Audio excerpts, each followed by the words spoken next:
I'm going to make some homemade soap. I'm using a very simple and basic recipe for now. I use my own homemade soap and I'm running low, so I'm going to make a quick batch. All you need is plain, standard, normal vegetable oil, nothing fancy. 100% lye. This is actually sold as drain opener, but it's got to be 100% lye. Measuring cup, something to heat with. A lot of people use the stove top, but it's very hard to get the right temperature.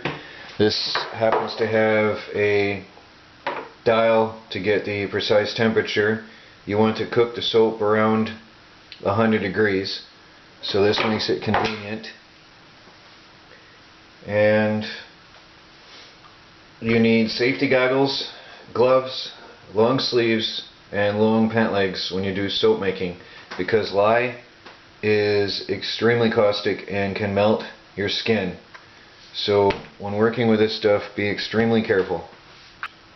My recipe calls for 16 ounces of vegetable oil. Very simple. That's basically 2 cups.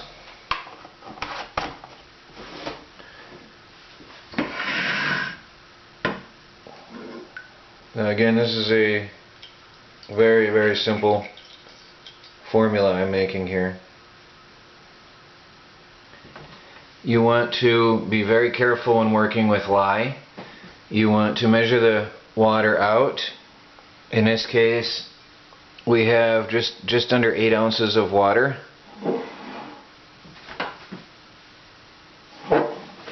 And I'm going to measure out 2 ounces of lye. So let me zero out my scale here. And you want to have a good kitchen scale. And the best way to do this is to take an empty envelope. You do not want to use metal. You also do not want to use your good kitchen utensils. The lye is caustic and it will destroy what it touches. So again, you should use gloves when handling lye. And I'm going to measure 2 ounces here. That is 2 ounces. Now in this next step, you must be very careful. For this reason, I'm actually standing behind the camera. Mix your lye into your water. Never pour the water into the lye. Put your lye into your water, a little bit at a time. Now you'll notice I'm using a stick. I have lost too many stirring spoons in the past to being dissolved, and I learned to use a stick. Stir in a tiny bit of lye at a time. You'll notice already this little bit of lye is bubbling.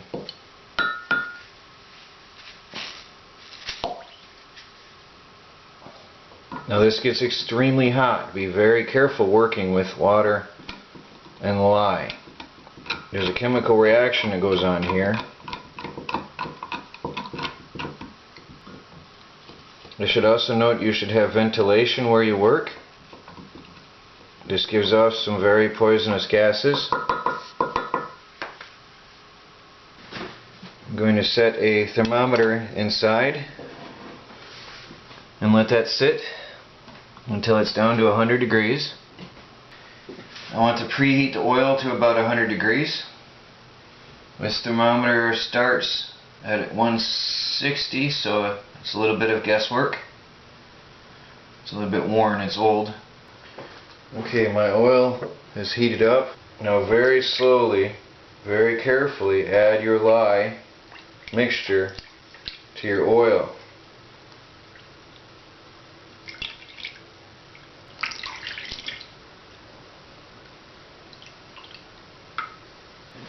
Now it's just a matter of stirring, continuously stirring, until you get what's called trace. And when that period comes, I'll show you. What's important right now is to continuously stir. This could take anywhere from 15 to 20 minutes to a half hour, sometimes longer, depending on the situation. For me, it's always been different. There's too many variables involved. Some people use an electric hand mixer for this process. It's your preference. I don't like to make a mess or risk spilling. I've been vigorously stirring for about 15 minutes now. You'll notice the oil mixture is getting thicker. There are little particles floating in it, and that's little particles of soap forming. You can see some foam starting on the edges. You can see a lot more particles of soap forming inside here. It's getting there. You can see a whole lot more foam forming on the top now. Now there's a whole lot of foam on top. Just to show you, it looks more like a soup now. It reminds me of a pumpkin soup. It's becoming almost like cream now in appearance. And you can see the liquid is not settling back down in as fast behind my stir as it was before. There's a soapy sheen on the surface of this now. I'm not sure if you can see this, but the surface is starting to look like applesauce now.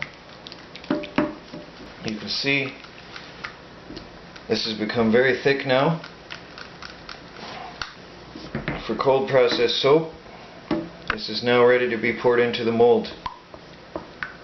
Now what I have here is a silicone bake mold. I use that because I happen to get it for free, and it can take the 170 degree temperatures of the soap.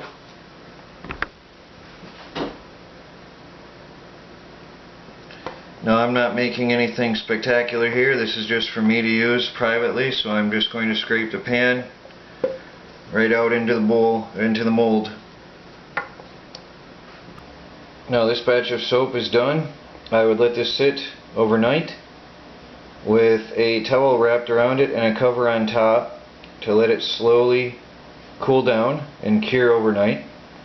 Then after 24 hours you would remove this from the mold, and at that point then you can slice it into soap bars, and that I will show you in a future video.